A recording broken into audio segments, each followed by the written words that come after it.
Millionaire daughter returned to sell her father's house. Then a boy called her mother. At 8:17, Mommy? on a bright Tuesday morning, while rainwater still slipped from the corrugated roofs of Asoyaboa, a boy spoke from behind a locked turquoise door. "Grandpa, is that my mother?" Amara Owusu stopped in the middle of the courtyard. One ivory heel rested on the dry stone her driver had placed over the red mud. Her right hand still held the leather folder containing the sale agreement for her father's house. Behind her, the black SUV idled beneath a breadfruit tree, its polished body reflecting laundry lines, hibiscus leaves, and 3 neighborhood children pretending not to stare. The boy's voice had not been loud, it had been careful, hopeful enough to wound her. Amara looked at the turquoise door. 15 years earlier, that room had been hers. Her father, Kwesi Owusu, stood beside it in an emerald-green shirt buttoned neatly to his throat. At 71, he was thinner than the man she remembered, but his back remained straight. A brass key hung from his fingers. He did not put it into the lock. "Who is in there?" Amara asked. Kwesi glanced toward the open courtyard gate. 2 surveyors in pale shirts were waiting beside the wall with measuring tape and a tin of orange marking paint.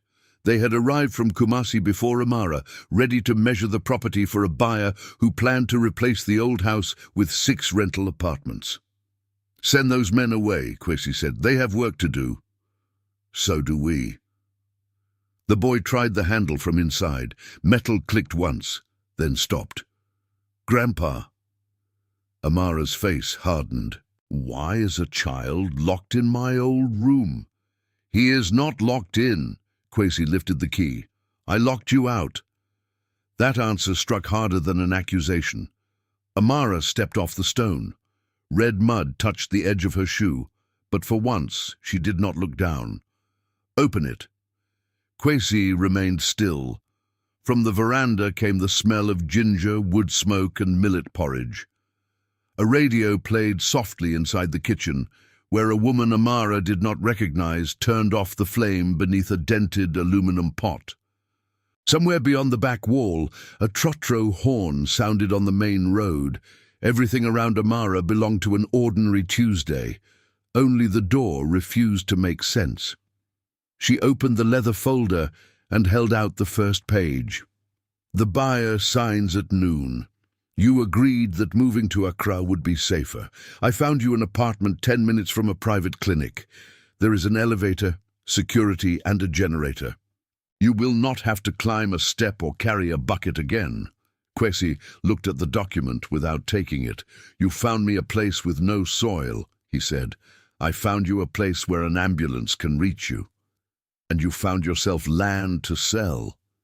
Amara drew a slow breath. She had negotiated hotel acquisitions with men who shouted across tables. She had closed a shipping warehouse deal while a competitor threatened to bankrupt her.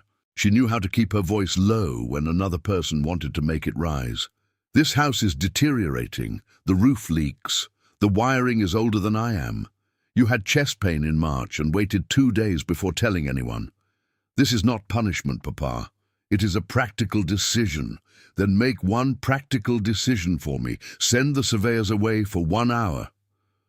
The boy behind the door was silent now. That silence was worse. Amara turned toward her driver. "Daniel, ask them to wait by the junction." The surveyors exchanged a look. One had already uncapped the orange paint. Daniel, accustomed to carrying out instructions without appearing to hear family conversations, walked over and spoke to them quietly. A minute later, the men left through the gate. Kwesi watched until they disappeared. Then he slid the brass key into the lock. "When this door opens," he said, "do not ask me why I kept a secret before you ask yourself why a secret was necessary."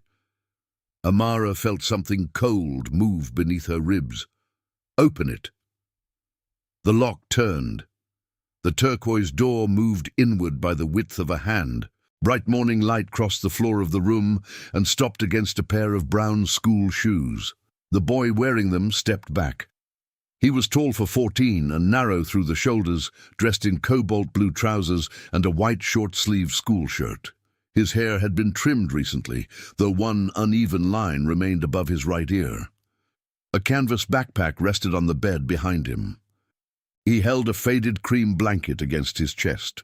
Amara did not see his face first. She saw the blanket. Along one edge ran a crooked row of blue birds sewn with thread that had once been navy. The third bird had only one wing. Amara knew because she had stitched it by hand in a rented room in Adabraka when she was 24, pregnant and terrified. While afternoon traffic shook the louvers in the window, the blanket had never been finished. It had disappeared from the clinic on the day a nurse told her that her baby had not survived. Amara's leather folder slipped from her hand. The sale agreement landed open in the mud. The boy looked down at it, then at her. His eyes were not identical to hers. Life was rarely that theatrical, but the left one narrowed slightly before the right whenever he was trying not to cry. Amara had seen that expression each morning in her own mirror since childhood. "What is your name?" she asked. His fingers tightened around the blanket. "Kweku. Tuesday born." Amara looked at her father. "Who are his parents?" Kwesi closed the door behind them, leaving it unlocked. "His mother is standing in front of him." The woman from the kitchen covered her mouth. Daniel turned his face toward the gate. Even the neighborhood children seemed to understand that staring had become cruel. Amara did not move. "No," she said. Kwesi's expression did not change. "No." Her voice grew firmer because the world had become less stable. "My son died at Komfo Anokye. I held an empty blanket. I signed the paper. I paid for the burial." Kweku lowered his eyes. Kwesi reached toward him, but the boy shifted half a step away from both adults.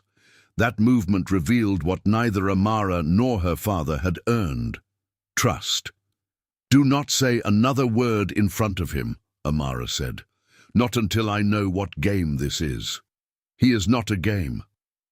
"Then what is he?" The hurt that crossed Kweku's face lasted less than a second. He folded it away with the discipline of a child, accustomed to adults arguing about his life. Amara saw it and hated herself for causing it. She hated her father more for placing her where she could. She picked up the muddy folder and turned to Daniel. "Take me back to the hotel." Kwesi's voice stopped her at the veranda.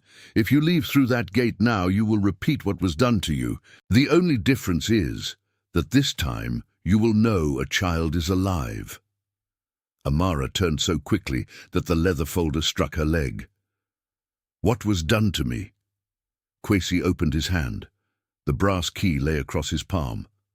"Your child was taken from you," he said, "and your grief was used to make sure you never came looking." The courtyard seemed to brighten until every color became painful. The turquoise paint, the orange hibiscus, the green of her father's shirt, the blue of Kweku's uniform. Amara wanted darkness. Darkness would have allowed her to pretend she had misunderstood. Instead, morning revealed everything. She looked at Kweku again. "Who told you I was your mother?" "Grandpa told me when I was 8. "And before that?" "He said you were studying far away." Kwesi flinched. "Did he tell you I chose not to return?" Amara asked. Kweku hesitated. "He said you believed I was dead." The answer was too precise to be rehearsed and too merciful to have come from an angry child. Amara pressed her fingers against her temple. "Where is your birth certificate?" Kwesi nodded toward an old teak wardrobe. "In the metal box." "Bring it. You will see it here. You have no right to give me conditions. And you have no right to carry his records into a car and decide his future between phone calls." Amara stepped closer to her father. "If this is true, you knew where I lived. You had my number. My office address has been public for 9 years. Yes. You let me mourn a living child." "Yes." The simplicity of his answer shocked her more than denial would have. Why? Kwesi looked toward Kweku, who was still holding the unfinished blanket like protection. Because the first time I tried to tell you, a man came to this house with 2 lawyers and a warning. The second time, you told me never to mention the baby again. The third time, I was a coward. There it was. Not a noble excuse. Not a miracle of sacrifice, a sequence of fear, misunderstanding and cowardice that had consumed 14 years. Amara pulled a wooden chair from the wall and sat because her knees no longer trusted her. "Start with the clinic," she said. Kwesi did not sit. Kweku placed the blanket carefully on the bed, picked up his backpack and moved toward the courtyard. "Where are you going?" Kwesi asked. "School." "Kweku, I have a mathematics test." The boy looked at Amara, not accusingly, which made the distance in his voice more difficult to bear. "You can decide whether I am real while I am gone." He walked past her. At the gate, Daniel offered to drive him. Kweku shook his head and joined 2 other students on the red earth lane. His blue uniform became smaller between the wet green hedges until the road curved and took him from sight. Only then did Amara notice the unfinished blue birds again, 1 wing missing, 1 life divided, and a house she had arrived to sell now held the only room capable of telling her what had been stolen. Kwesi waited until the sound of the student's footsteps had disappeared before he crossed the room. He opened the teak wardrobe, moved 3 neatly pressed school shirts aside, and lifted a grey metal box from the bottom shelf. Amara recognized the box.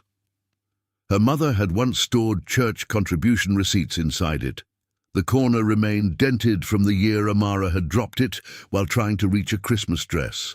Kwesi set it on the bed. "Your mother knew only part of this," he said. Amara stared at him. "Do not bring Mama into a lie she cannot answer for. I'm telling you where her knowledge ended." He opened the box. There were no dramatic stacks of secret documents.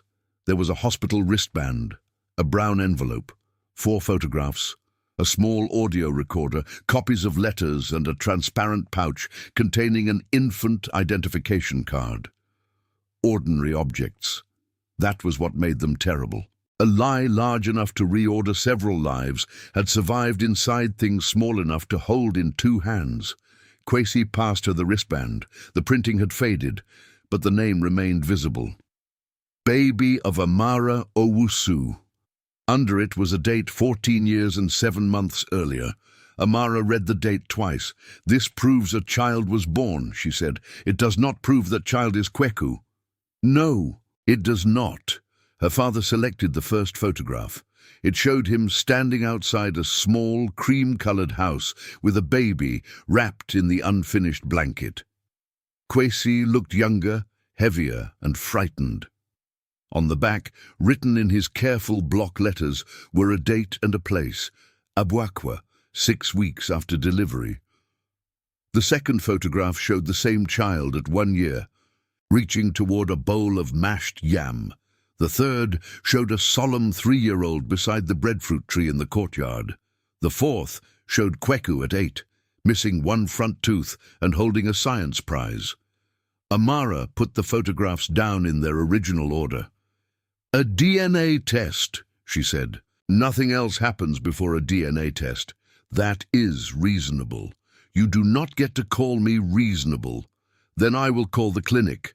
I will call my own." She took out her phone and walked to the veranda. Her hands shook badly enough that she pressed the device against the wall to unlock it. She called Dr. Sena Boateng, a university friend who now ran a private diagnostic center in Kumasi. Sena answered on the 3rd ring with her usual brisk warmth. "The woman who ignores 6 messages has remembered I exist. I need a relationship test." The warmth left Sena's voice. "For whom?" Amara watched a drop of water gather at the tip of a banana leaf and fall. "For me and a 14-year-old boy." There was a pause. "Are you safe?" Sena asked. I am standing in my father's courtyard.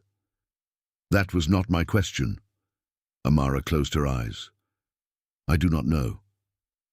Sina did not demand an explanation. She told Amara to bring the boy after school and explained that both parties would need identification and consent. Because Kweku was a minor, his legal guardian had to be present. The words legal guardian made Amara look through the window at her father. Who is listed as his guardian? She asked after ending the call.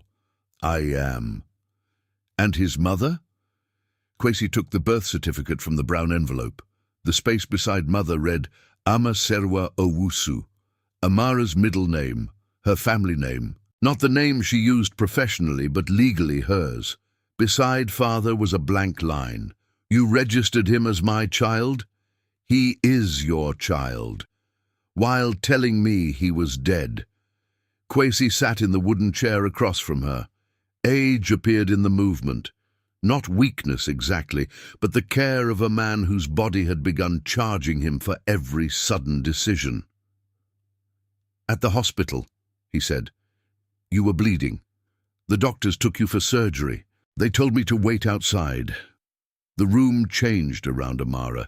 She remembered white light, a metal rail cold beneath her palm, a nurse removing the thin gold chain her mother had given her.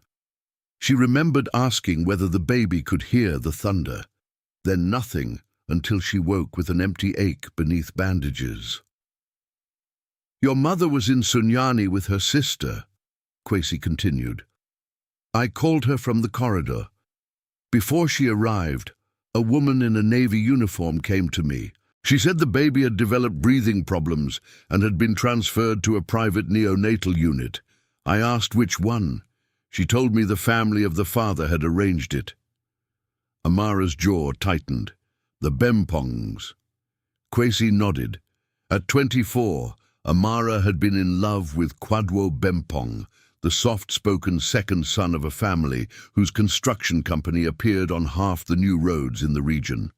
Kwadwo had promised to marry her. He had also promised to tell his parents about the pregnancy. Every week, he found a reason to wait one more. Kwadwo came to the hospital? Amara asked. Not while you were conscious? Did you see him? Once, in the corridor, with his mother and their lawyer. He would not meet my eyes. Kwesi looked down at his hands. 2 hours later, another nurse said the child had died during transfer. She gave me no body, no name of a clinic, only a form stating neonatal loss.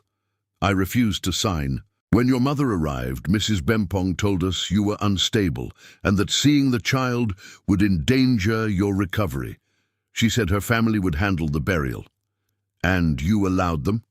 No, I went to the police station. Amara had not expected that. The officer called the hospital. The hospital confirmed a death. The officer asked whether I wanted my daughter investigated for an illegal termination because the records did not show a registered marriage or a father. It was nonsense, but it frightened your mother. It frightened me. You were a headmaster. I was a headmaster with no money, facing a family that employed former ministers. Education did not make me brave enough that day. The admission contained no plea for sympathy. Kwesi took the infant card from the transparent pouch. 6 weeks later, a junior midwife named Mavis Tete came here after dark. She had copied the transfer number before the register was changed. She told me the baby had not died. He had been taken to a caretaker in Abuakwa while the Bempongs decided what to do. What to do? Whether Kwadwo would acknowledge him, whether they would arrange an adoption, whether they could persuade you that losing the baby was best for everyone. Amara stood so suddenly that the metal box shifted on the mattress. Persuade me? I woke up and they told me my son was gone. Yes. Where was Kwadwo? In London by then. The old humiliation returned with new teeth. Kwadwo had left for graduate school 11 days after Amara was discharged. He sent one message saying grief had changed them both and that distance might help. Amara had replied with 6 words she could still recite, Never speak to me of him again. She had meant the baby. Perhaps Quadwo had believed she meant him. Perhaps that ambiguity had been convenient. Mavis took me to the caretaker, Kwesi said. The woman had not been paid for 2 weeks. She was frightened. I took the child. You kidnapped him. I took my grandson from an arrangement created through false medical records. You had no proof he was your grandson. He wore that band. He was wrapped in your blanket, and Mavis had a blood sample card bearing your patient number. That is not a DNA test. No. 14 years ago, I did not have the money or the understanding I have now. But you had my address. Kwesi reached into the box and removed a bundle of envelopes tied with blue thread. Each bore Amara's name. The first had been sent to the room she rented in Accra. Return to sender was stamped across the front. The second had been addressed to a training program in Nairobi. She left after 4 months. The third went to a hotel in Johannesburg, where she worked under a married name she used for less than a year. The fourth had never been posted. I wrote, Kwesi said. Letters are not the same as finding me. No. You called me twice in the first year. I remember both calls. On the first, you were in Nairobi. I said I needed to talk about the baby. You screamed that the baby was dead and that I had failed to protect you from the Bempongs. I was grieving. I know. On the second, you said you had something to tell me, and Mama took the phone. She told me to build a new life. Kwesi's face folded inward for a moment. Your mother believed keeping Kweku here was the only way to keep him safe. Mrs. Bempong had come with lawyers 3 days earlier. They threatened to accuse us of abducting him and to prove you were too unstable to parent. Your mother begged me not to tell you until we could protect both of you. And when could you? Every year, I found a reason to wait. When he was 2, you were moving between countries. When he was 5, your mother became ill. When he was 7, you came for her funeral and stayed less than a day. You could have told me at the funeral. You stood in this courtyard and said you were selling the house because there was nothing left for you here. So you decided I did not deserve my son. No, I decided I could not survive losing him too. The truth settled between them. Not protection alone, not fear alone. Love had become possession in Kwesi's hands, just as money often became control in Amara's. That is the first honest thing you have said, she whispered. Kwesi accepted the judgment. I loved him, he said. Then I used that love to excuse a wrong choice. Amara picked up the audio recorder. What is on this? Mavis, your mother, me, and one message from Quadwo. Her thumb hovered over the button. When? 6 years ago. Amara looked up sharply. He knew? By then. And he left the boy here? Listen before you decide what his silence means. Amara nearly threw the recorder at the wall. Instead, she placed it back inside the box. No more voices from dead women or absent men. Not until the test. Very well. Her phone rang. The buyer's representative. Amara watched the name flash across the screen and let it stop. For 11 years, she had built Owusu living by answering calls before the second ring. She began with serviced apartments and moved into boutique hotels, then residential developments designed for Ghanaian professionals returning from abroad. Interviews described her as decisive. Investors praised her refusal to become sentimental about property. They did not know that she had turned property into a language because people had once disappeared without leaving anything she could touch. Walls could be measured, contracts could be enforced, keys could be counted, a child could be declared dead while breathing 6 kilometers away. The buyer called again. Amara switched off the phone. The test is at 4. She said. After that, nobody speaks to Kweku without me present. Kwesi raised his head. You have known him for 12 minutes, and you kept him from me for 14 years. Neither fact gives you ownership.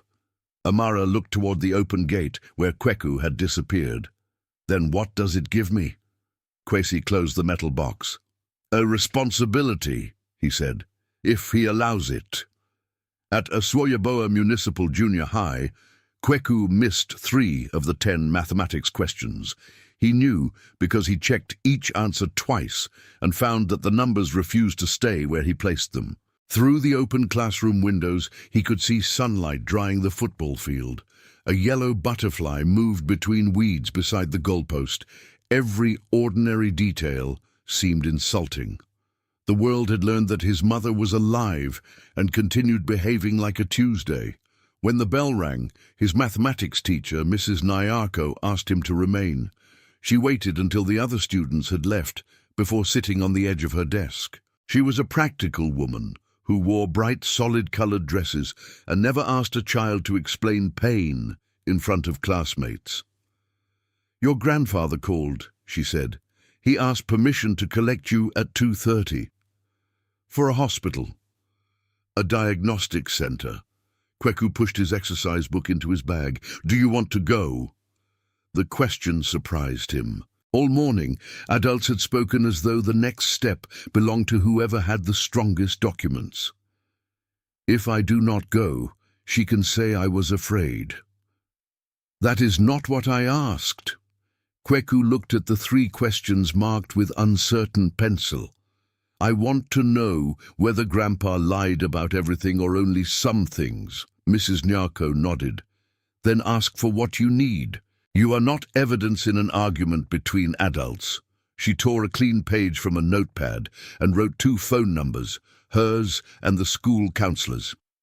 "Keep this. If any meeting becomes too much, you can ask to call us." Kweku folded the page into his pocket. "Will people know?" "People know a black car arrived at your house. By lunchtime, they will have invented 3 weddings and a funeral. What they do not know is yours to protect." For the first time that day, Kweku smiled. At 2:25, he found the black SUV outside the school. Amara sat in the rear seat. Kwesi waited in front beside Daniel. No one told Kweku where to sit. He chose the front beside his grandfather. Amara noticed. She said nothing. During the drive to Kumasi, stalls and repair shops gave way to heavier traffic, fuel stations and half-finished buildings wrapped in bamboo scaffolding. Kweku answered Kwesi's questions about the test, but did not turn around.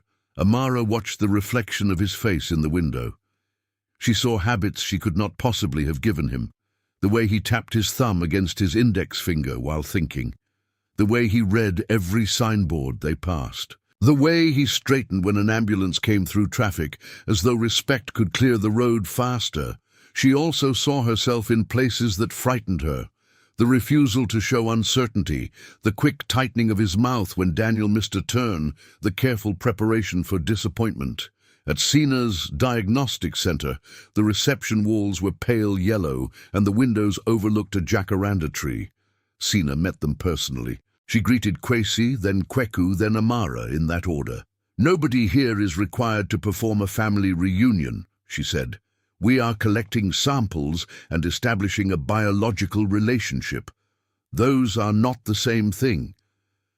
Kweku looked at her with immediate gratitude. Sena explained the procedure: 2 cheek swabs, identification photographs, separate consent forms. Results expedited within 48 hours. When the nurse offered to collect Amara's sample first, Kweku said, "I will go first." Amara understood. If someone was going to disappear before the result, he wanted it known that he had done his part. Afterward, Sena asked Kwesi and Kweku to wait in the courtyard cafe while she examined Amara in her office. "I do not need an examination," Amara said. "Your pulse says otherwise." Sena closed the door. For several seconds, neither woman spoke. Then Sena said, "Tell me everything." Amara began with the turquoise door. By the time she reached the blanket, her voice had changed. By the time she described the false death form, she was gripping the edge of Sena's desk. Sena listened without interrupting. Could the hospital have done this? Amara asked. A hospital is not one person. Could several people falsify or mishandle records under pressure 14 years ago? Yes. Does the evidence prove that yet? No. My father has a wristband. Then we preserve it. We verify dates, staff, and transfer numbers. We do not build the truth from memory alone. If the test is positive, you will still be the woman he met this morning. Amara looked away. Sina softened her voice. Biology can answer one question quickly. Parenting answers thousands slowly. Outside, Kweku stirred cocoa into a cup without drinking it. Kwesi watched him. You should have told me she was coming, Kweku said. I learned last night. You knew she wanted to sell the house. Yes. So you opened the room because you were afraid of losing it. Kwesi considered lying. The habit of protecting a child made dishonesty feel gentle before it became destructive. That was part of it, he admitted. Kweku stopped stirring. If she had not tried to sell, would you have told her? Kwesi looked at the jacaranda blossoms scattered across the paving stones. I had promised myself I would tell her before your 15th birthday. You promised yourself many things. Yes. Did you ever promise me? Kwesi could not answer. Kweku placed the spoon beside the cup. Everybody says they kept quiet to protect me. Nobody asked whether growing up inside a secret felt safe. When Amara returned, she saw that her father's shoulders had lowered. We leave now, she said.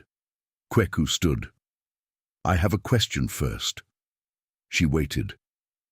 If the test says you are my mother, will you still sell the house? Amara glanced at Kwesi. The sale is separate. It is the only home I know. Your grandfather cannot safely maintain it. I asked what you will do. Amara was accustomed to questions that could be answered with figures. She could calculate roof replacement, drainage, wiring, and medical access. She could not calculate what the house meant to a boy whose existence had been stored behind one of its doors. I will pause the sale until the result, she said. Kweku's expression did not change. 48 hours. For now. He nodded once. It was not gratitude. It was a record of what she had promised. That evening, Amara checked into her usual suite at a hotel overlooking Kumasi. The room was designed in cream, brass, and muted green, colors chosen to suggest calm to people who paid not to encounter inconvenience. A bowl of fruit waited beneath a card welcoming Ms. Owusu home. She left the lights on and sat without removing her shoes. At 9, her chief financial officer called. The buyer says the survey was stopped, Michael said. They want confirmation before tomorrow's board call. The sale is paused. For how long? I do not know. There was a silence. Owusu Living needed the sale proceeds not because Amara lacked money, but because she had tied several personal properties into a bridge loan for a new hotel in Takoradi. The family land was a small part of the financing package, yet its clean transfer had been represented to investors as proof that every parcel was ready. If the buyer walks, Michael said carefully, the lender may review the bridge conditions. Then let them review. Amara, is there a title problem? She looked at the mud dried along her ivory heel. There is a family problem. Those become title problems when lawyers arrive. No one signs anything until I say so. After the call, she opened the hotel wardrobe and found an emergency sewing kit beside the laundry bag. 6 colors of thread, none blue. She laughed once without humor and then covered her face. The grief came differently than it had 14 years earlier. Then it had been an empty room inside her, a place she could avoid by working until sleep took her. Now the room had a door, a bed, a school uniform, and a boy who had asked whether she planned to sell his home. At 10:30, someone knocked. Sina stood outside carrying a paper bag of roasted plantain and groundnuts. You did not eat at the center, she said. Amara let her in. They sat by the window while traffic moved below like a current of white and red lights. What if the result is negative? Amara asked. Then your father must answer for a different kind of harm. And if it is positive, then everybody answers. Amara peeled the paper from the plantain, including me. What did you know? Nothing. Then you are not responsible for the original theft. I stayed away. You believed your child was dead. I stayed away from my father, from my mother before she died, from every place that knew me before I became useful. Sina waited. If I had come home more than twice, Amara said, I would have seen him. Perhaps. But guilt likes to rewrite the past so that you had information you did not have. And innocence likes to erase choices that were still mine. Sina broke a groundnut between her fingers. Keep both truths. You were deceived. You also built a life around never looking back. One does not cancel the other. At the family house, Kweku sat at the small desk in the turquoise room. He had opened his mathematics book, but beneath it lay a magazine profile of Amara that Mrs. Nyako had printed for him 2 years earlier. The article called her one of Ghana's most disciplined property entrepreneurs. It described how she had transformed personal loss into ambition, but did not name the loss. The photograph showed her on the balcony of a finished hotel, arms folded, Accra spreading behind her. Kweku had studied that face until it became familiar without becoming his. Kwesi stood in the doorway. You kept this? He asked. I wanted to know whether she looked happy. What did you decide? She looked expensive. Kwesi almost smiled. Kweku closed the magazine. Does my father know where I am? Yes. Does he know she came? Not from me. Will you call him? If you want. I want no more adults deciding what information will protect me.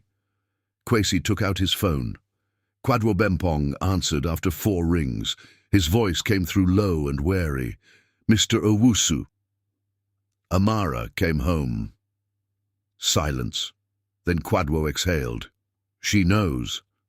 Kweku's face changed. Not does she suspect. Not what happened. She knows. Kweku held out his hand for the phone. Kwesi gave it to him. This is Kweku, the boy said. On the other end, a man who had delivered speeches to hundreds of employees could not find a word for his own son. Hello, Kweku. How long have you known I was alive? That is not a conversation for the phone. It is a number. Another pause. 6 years. Kweku looked at his grandfather. And how many times did you come to see me? Your grandfather did not permit. How many? Twice. I came to the road. He asked me to leave. Kwesi did not deny it. Did you tell my mother? Kweku asked. I tried to contact her through her office. Did you tell her? No. Then do not come tomorrow with a gift. Kweku ended the call. He placed the phone on the desk and stared at both men reflected in the dark window, one present for 14 years and dishonest, one absent for 14 years and afraid. I have a test result coming, he said. After that, I want a meeting. No lawyers speaking for people, no money on the table. Everybody tells the truth once. Kwesi nodded. And if they refuse? Kweku opened his mathematics book. Then I will know which answer is mine. The next morning, Amara returned wearing flat leather sandals, dark trousers, and a white cotton blouse. Daniel noticed the change and wisely made no comment. She carried no contracts. Kweku was eating bread and omelette at the veranda table. Kwesi read the newspaper beside him. The woman from the kitchen, Auntie Comfort, placed a cup of tea before Amara without asking whether she planned to stay. Thank you, Amara said. Comfort studied her for half a second. Sugar is there. It was neither welcome nor rejection. It was tea. Amara sat opposite Kweku. "I want to ask you questions," she said. He chewed, swallowed, and took a drink of water. "You can ask 3. Kwesi lowered the newspaper. Amara accepted the condition. "What do you like doing when you are not in school?" "Repairing radios with Mr. Ovori at the junction." "What subject do you like most?" "Integrated science." "What do you want from me if the test is positive?" Kweku looked at the unfinished blanket folded over the back of a chair. "The truth without a speech," he said. Amara felt the answer land. "My 3 questions," Kweku said. She nodded. "Why did you never come for Christmas?" "Because this house reminded me of the hospital and of your grandmother's last months. I told myself work made it impossible. That was not the whole truth." "Did you want a child?" Amara looked at him directly. "Yes, I was frightened, but yes." "If you had known, would you have raised me?" The honest answer required more courage than the comforting one. "I would have tried," she said. "I cannot promise that the frightened woman I was would have done everything well, but I would have come." Kweku nodded slowly. "That is better than saying you would have been perfect."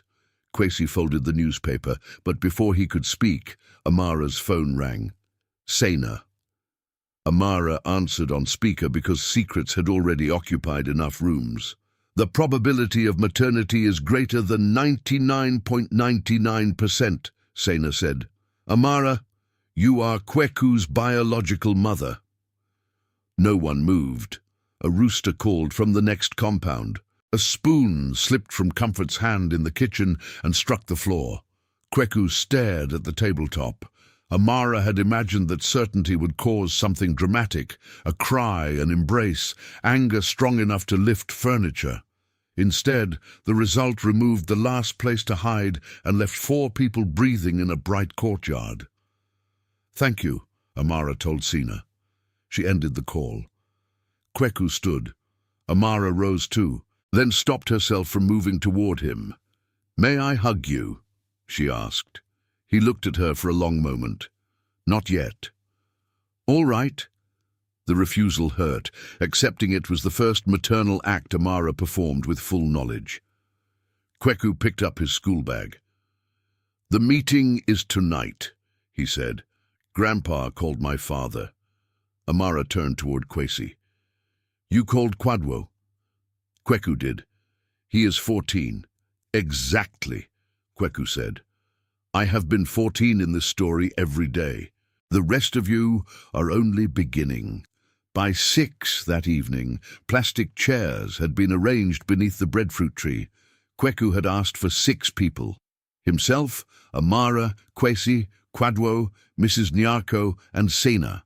Kwesi added Auntie Comfort because she had cared for Kweku since his grandmother died. Amara objected until Kweku reminded her that Comfort knew more about his daily life than either biological parent. Kwadwo arrived alone in a silver vehicle. At 39, he had the composed appearance of a man trained to enter rooms after someone else had removed uncertainty. His linen shirt was pale blue, his watch discreetly expensive. Time had sharpened his face, but had not erased the young man Amara once waited for outside university lectures. He stopped when he saw her. "Amara?" She remained beside her chair. "Sit down." Kwadwo looked toward Kweku. The boy did not rise. No one prayed before the meeting. Kwesi suggested it. Kweku said they had used God to bless enough silence. Mrs. Nyarko placed a notebook on her lap. "Kweku asked me to keep a record. I am not here to decide custody or guilt. I am here because he requested an adult who has never lied to him about this matter." The sentence established the room more effectively than a judge's gavel. Kweku began. "The test says she is my mother. Grandpa says my father's family took me from the hospital. My father says he learned I was alive 6 years ago. I want each person to tell what they did, not what another person made them do." Kwadwo leaned forward. "Kweku, I need you to understand that when you were born, what did you do? Quadro looked down. I signed a transfer authorization. Amara's chair scraped the ground. You signed it? My mother told me the baby needed specialist care. Did you read it? Kweku asked. No. What did you do next? I left the hospital. Why? Quadro rubbed his palms together, a habit Amara remembered from every promise he had been afraid to keep. My father said the pregnancy would destroy both our futures. He had arranged my admission in London. He said Amara's family would accuse us publicly and that the company would be dragged into a scandal. So you left, Kweku said. Yes. Did you believe I died? For 8 years. Amara stared at him. Your mother told you that too? She showed me a death form. And when you learned it was false. Quadro looked at Kwesi. A former hospital clerk contacted me. She wanted money. She had seen Mr. Owusu with a boy whose date of birth matched the transfer. I came here. Kwesi spoke for the first time. You came with an envelope. I came prepared to support my son. You came prepared to keep him quiet. Quadro's jaw tightened. You refused every attempt I made. You asked to pay school fees through a company account while his paternity remained secret. I had a wife and 2 young children by then. Amara laughed, a short sound stripped of amusement. Your existing children made the first one inconvenient twice. Quadro met her eyes. I was ashamed of him, of myself. Kweku raised a hand. Did you tell your wife? Last year. Did you tell my mother? I called her office 3 times. I asked for a private meeting. Her assistant said family claims had to go through counsel. Amara remembered. Her staff received requests from strangers claiming to be relatives every month. She had created the policy after a cousin sold a false story to a newspaper. Why did you not write the reason? She asked. Because I was afraid the message would be recorded. You were protecting your reputation. Yes. The honesty did not redeem him, but it prevented another layer of fog. Kweku turned to Kwesi. What did you do when he came? I sent him away. Why? Because he brought money before an apology. Because I did not trust his family.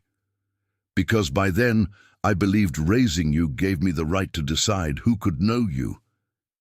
Did you tell me he came? No. Kweku turned to Amara. Her throat tightened. What did you do? He asked. I believed you were dead. I left Ghana because every familiar place reminded me of losing you. I ignored letters from Grandpa. I came home rarely. I built rules that prevented people from reaching me. None of that caused what happened at the hospital, but it helped the silence continue. What will you do now? Amara could have offered him a school in Accra, a room in her home, travel, insurance, and every opportunity money could organize. She understood that listing those things would repeat Quadro's envelope. First, I will not sell this house. Second, I will pay for an independent lawyer who represents only you. Third, I will not move you, change your school, or announce anything without your agreement. Fourth, I will give every record I have to an investigation, even if the story damages my company. Quadro looked up. An investigation will expose all of us. It should. My mother is 76 and unwell. She was well enough to organize a false burial. Sina intervened. Accountability does not require cruelty. It does require verified facts. Kweku looked at his father. What will you do? Quadro took a breath. I will tell my wife and children everything. You said your wife knows. Not all of it. Then that is first. What else? I will cooperate with the investigation. I will acknowledge you legally if you want it. I will provide support. And if I do not want your surname? Pain crossed Quadro's face. Then I will learn to live with what you choose. Mrs. Nyako wrote without looking up. Kweku stood and went into the turquoise room. He returned carrying the unfinished blanket. He placed it across the empty chair between his parents. Everybody used this to prove something, he said. Grandpa used it to prove where I came from. She used it to prove what was stolen. I used it to imagine a mother, but nobody asked what I wanted it to become. He looked at Amara. Can you finish it? Amara touched the edge of the fabric. I do not know if I remember how. Then learn. It was the first thing he had asked of her. I will, she said. The meeting ended after sunset. Kwadwo approached Kweku near the gate, but did not attempt to touch him. May I call you? He asked. On Sundays, 6 o'clock. If you miss twice, I stop answering. Kwadwo nodded. I understand. You do not yet.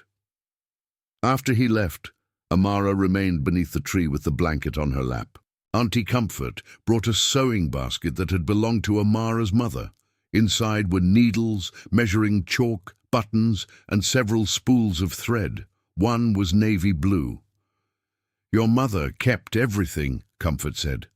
Amara held the spool. Did she know Kweku was mine?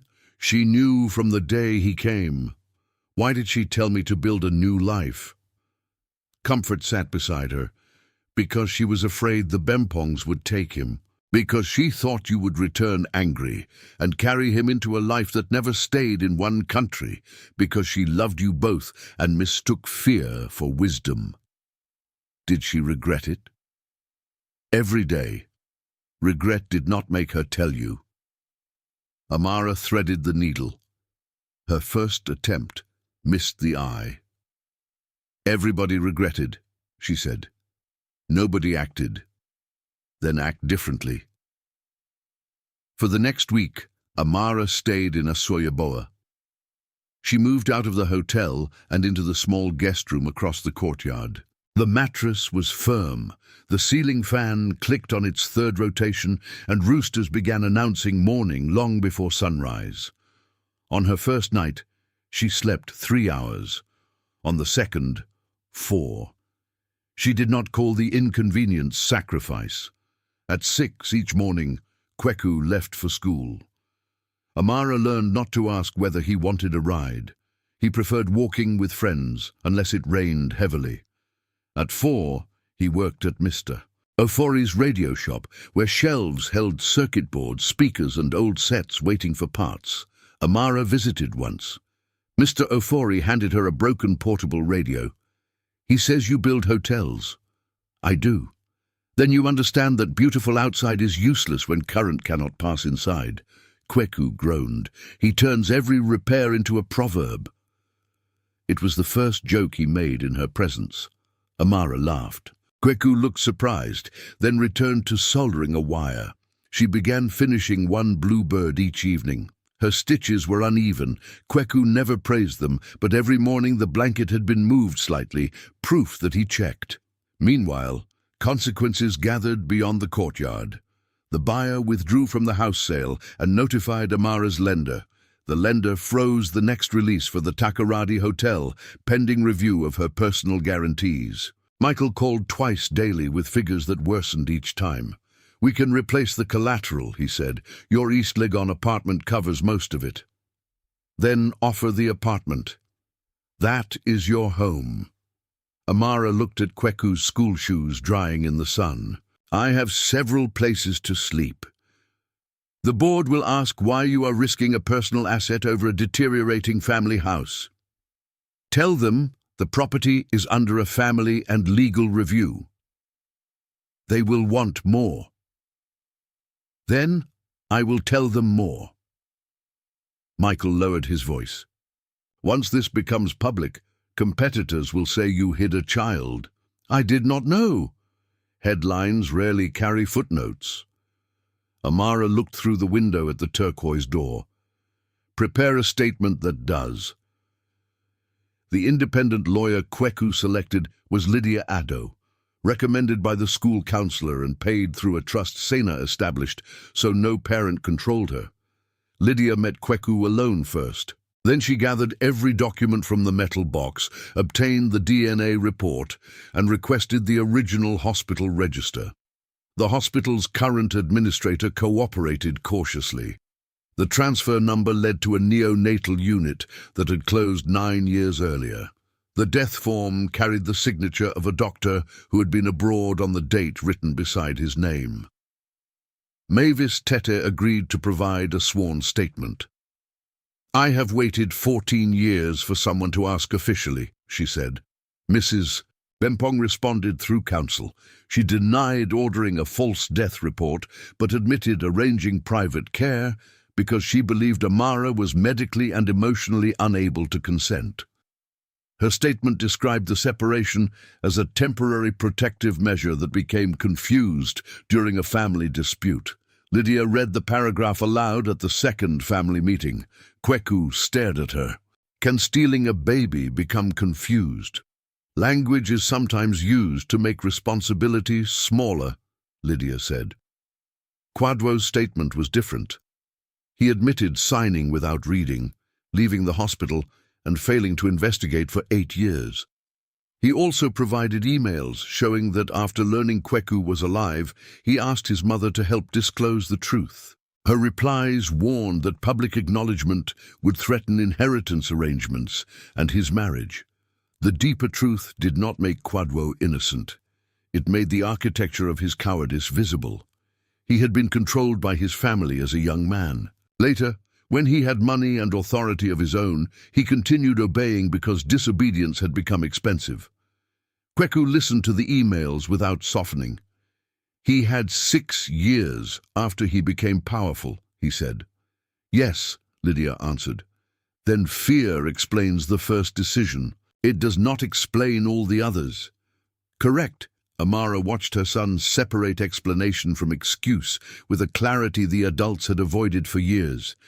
That afternoon, a reporter called Osu Living asking whether its founder had concealed an unregistered child during investor disclosures. The leak had begun. Michael wanted a denial until the investigation ended. The board's attorney recommended saying the allegation concerned a private family matter based on unverified historic records. Amara read the proposed statement twice: private, unverified, historic. 3 words designed to close another door. She deleted them. Her statement was 4 sentences long. 14 years ago, I was falsely told that my newborn child had died. I recently learned that he survived and was raised by my father, while several adults, including members of both families, withheld the truth. An independent legal review is underway, and I will cooperate fully. My son's privacy and choices will guide every public decision that follows. Before releasing it, she showed Kweku. He changed 1 word. He replaced child with son. "A child could be anybody," he said. Amara accepted the edit. The statement went public at 4 in the afternoon.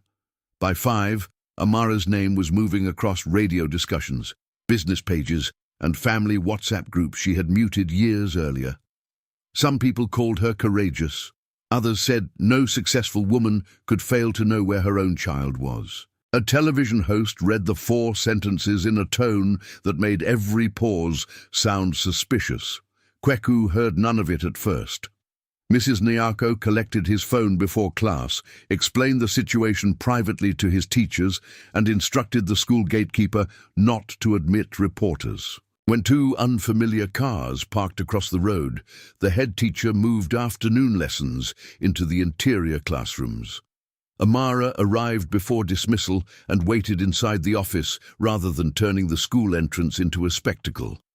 "I can arrange security," she told the head teacher. "1 discreet person at the gate may help," the woman replied. 6 men in black suits will teach the children that Kweku is a danger." Amara withdrew the larger team she had already called. When Kweku entered the office, he looked at her phone lying face down on the desk. "Are they saying bad things?" "Some are. About me. Mostly about the adults." "Will you answer them?" "Only when an answer protects the truth or your privacy." He adjusted the strap of his school bag. Grandpa says silence caused this. Silence and privacy are not the same. Privacy belongs to you. Silence was imposed on you. Kweku considered the distinction. Mrs. Nyako says I can stay home tomorrow. What do you want? I have science club. Then you go to science club. The next morning, the board of Owusu Living convened an emergency meeting by video. Amara joined from the guest room, the clicking fan audible above her laptop. Behind her was a plain cream wall rather than the carefully arranged office used for investor calls. The chair, Mr. Sarpong, spoke first. No one is questioning the personal trauma involved. Our concern is disclosure, reputational exposure, and your ability to close the Takoradi financing. The child has no connection to company ownership. The press is already asking whether personal properties in the financing package are disputed family assets. The Asuoyaboa house has been removed. My East Legon apartment will replace it. Michael looked down. The other directors had not known Amara had made the substitution final. That reduces your liquidity considerably, Mr. Sarpong said. It reduces mine, not the company's. There is also the investigation. If you pursue allegations against the Bempong family, contractors may reconsider relationships with us. There it was, the modern version of the hospital corridor. Nobody ordered her to abandon the truth. They simply described the price of refusing. Amara placed both hands on the table.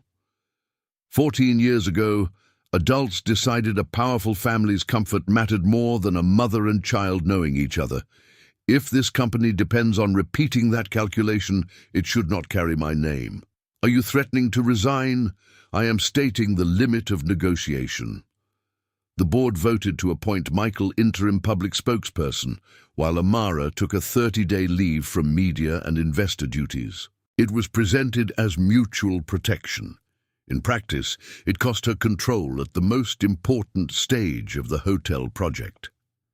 When the call ended, Amara remained in front of the blank screen. Kweku stood at the doorway. He had returned early because Science Club was cancelled. Did you lose your company? He asked. No. Did you lose something? Amara closed the laptop. For a while, I will not be the person speaking for it. Because of me? Because of decisions adults made. You are not the cost. Kweku leaned against the frame. People say that when they want a child not to feel guilty. Then I will say it more clearly. Telling the truth may cost me a position, a building, or money. Those things belong to my choices. You do not owe me gratitude for refusing to hide you. He nodded and walked away. 10 minutes later, he returned with the sewing basket. The fourth bird is crooked, he said. I know. You should remove it. Amara took the blanket. Will you show me how you want it? He sat across from her, and for the first time they worked on something without asking who had the right to be there. 3 days later, Lydia received a request from Mrs. Bempong for a private family settlement. The meeting took place at midday in the Bempong family home in Ahodwo, a wide cream house surrounded by trimmed hedges and flowering ixora. Sunlight filled the marble entrance. Nothing was hidden in darkness. Power rarely needed darkness when it owned the room. Kweku chose to attend. Lydia sat beside him. Amara, Kwesi, and Kwadwo occupied the opposite sofa. Sena came as Kweku's support person. No press, no company representatives. Mrs. Eunice Bempong entered wearing a lavender dress and walking with a polished cane. She was smaller than Amara remembered, but her gaze retained the habit of expecting space to arrange itself around her. She looked at Kweku for several seconds. You resemble my father, she said. Kweku did not answer. Mrs. Bempong sat. Her lawyer placed a folder on the table. I will not defend every decision made during a medical emergency, she began. But the picture being created publicly is incomplete. Amara was critically ill. Kwadwo was young, Both families were emotional. I arranged care for the baby while we considered a stable solution.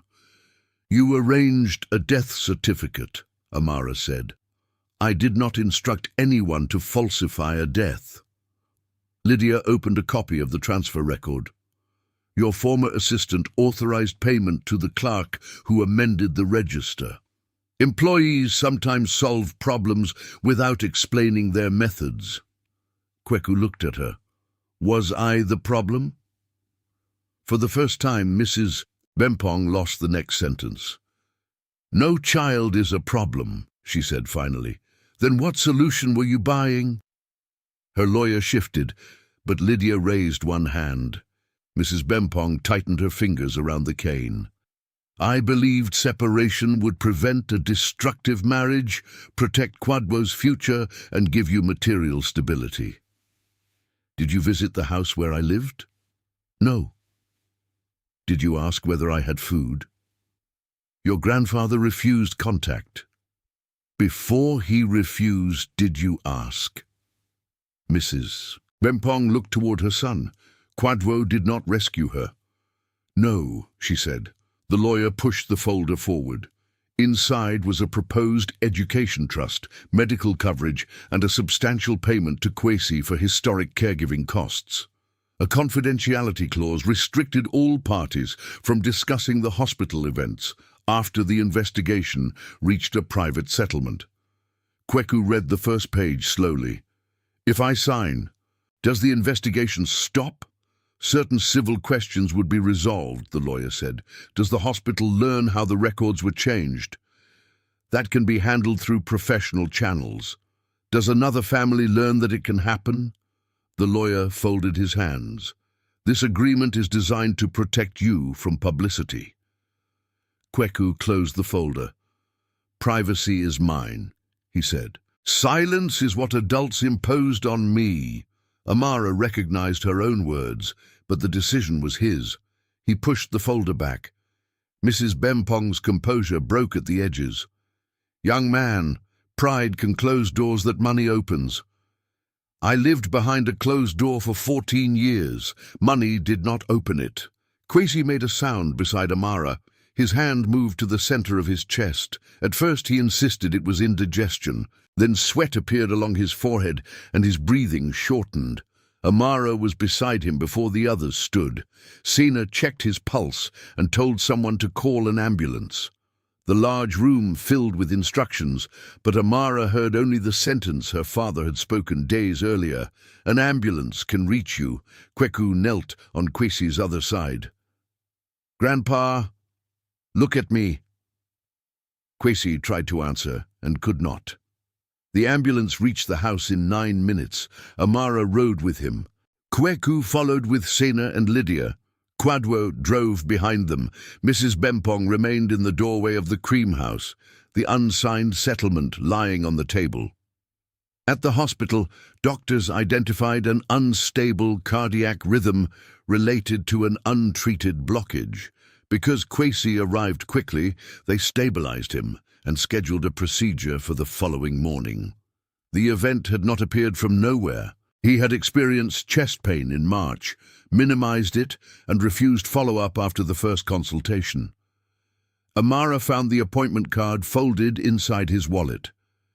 You knew, she said when he was able to speak. I knew I needed another test. And you did not go. There was no one to stay with Kweku during the trip. Kweku stood at the foot of the bed. I am 14, not 4. Kwesi looked ashamed. Care can become an excuse, Kweku said. You taught me that this week. Amara contacted a cardiologist, then stopped herself from replacing the hospital team simply because she knew someone private. Sena helped her review the options. Kwesi chose to remain where he was and approved the procedure after the doctor explained it directly to him. That night, Amara and Kweku sat in the waiting area beneath white fluorescent lights. Kwadwo brought food and left it on the table without announcing what it cost. He stayed in a chair near the wall. At midnight, Kweku fell asleep with his head tilted against the plastic seat. Amara placed her folded scarf beneath his neck. She did not take a photograph. She did not call anyone to witness the gesture. At 2, he woke.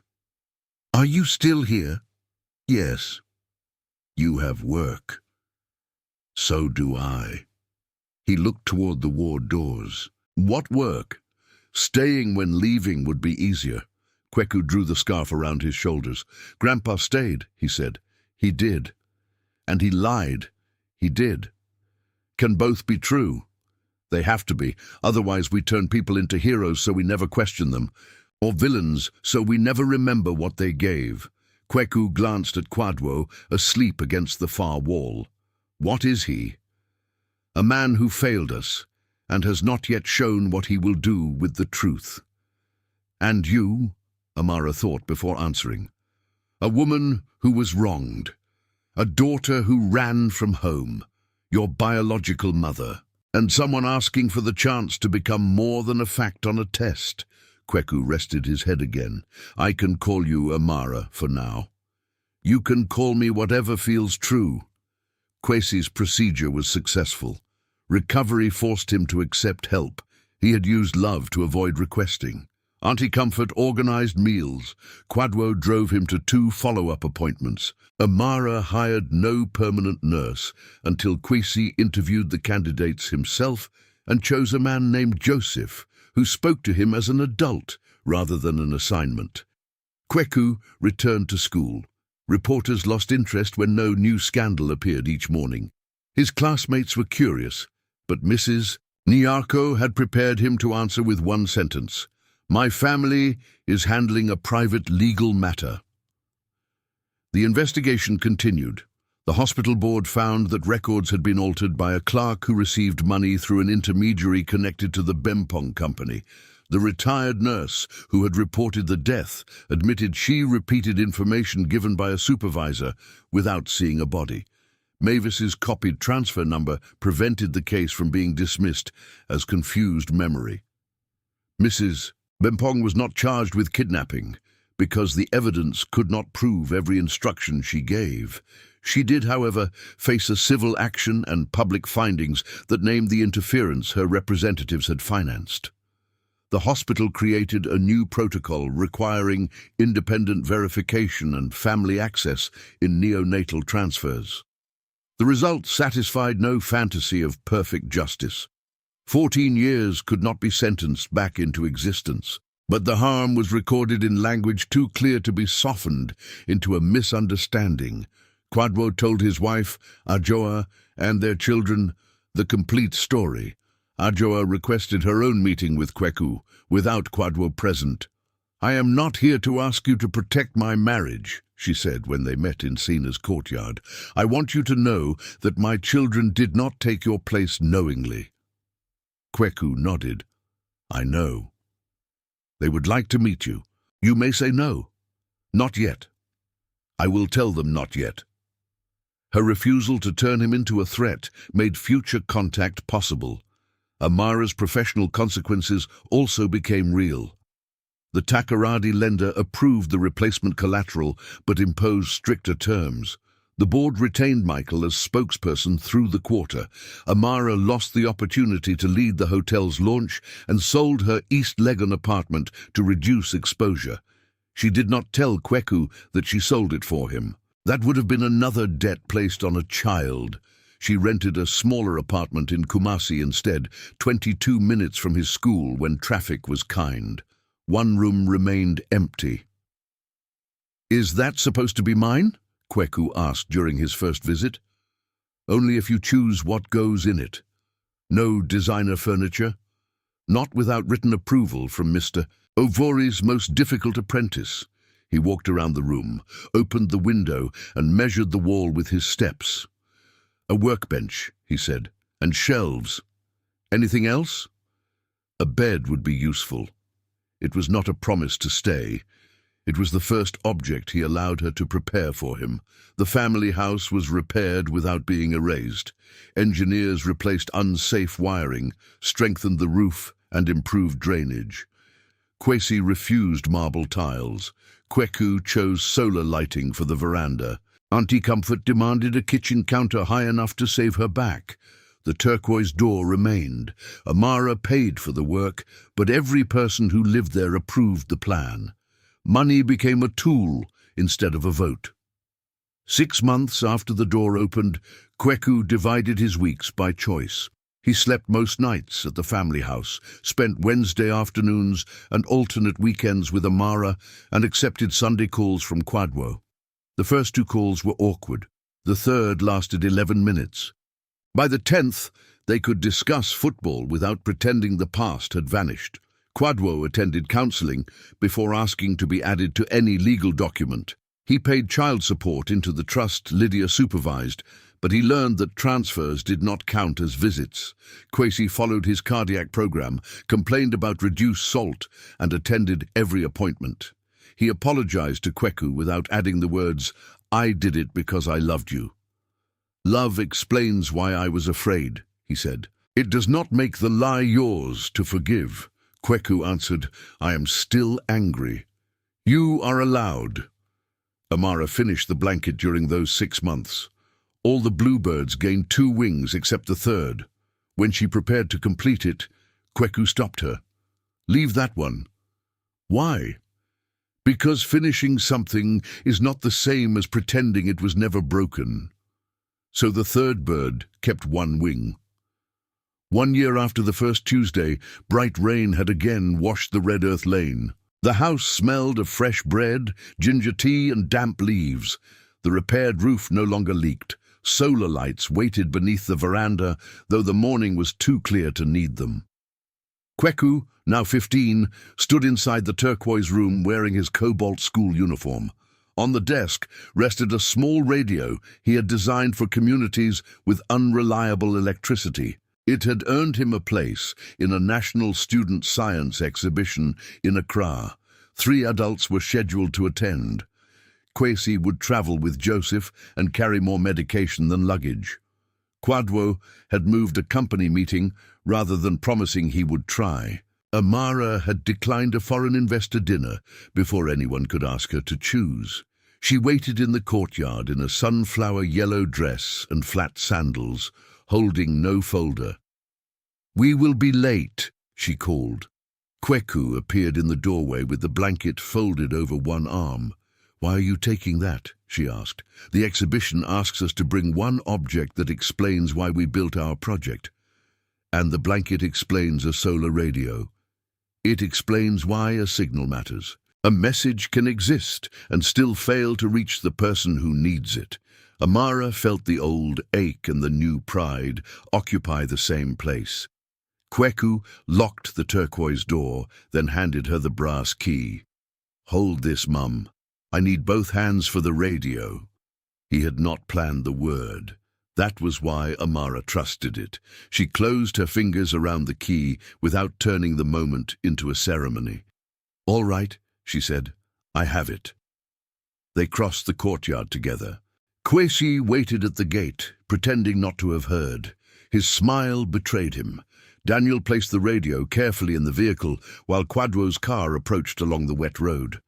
1 year earlier, Amara had stood on a dry stone to protect an ivory shoe from the mud.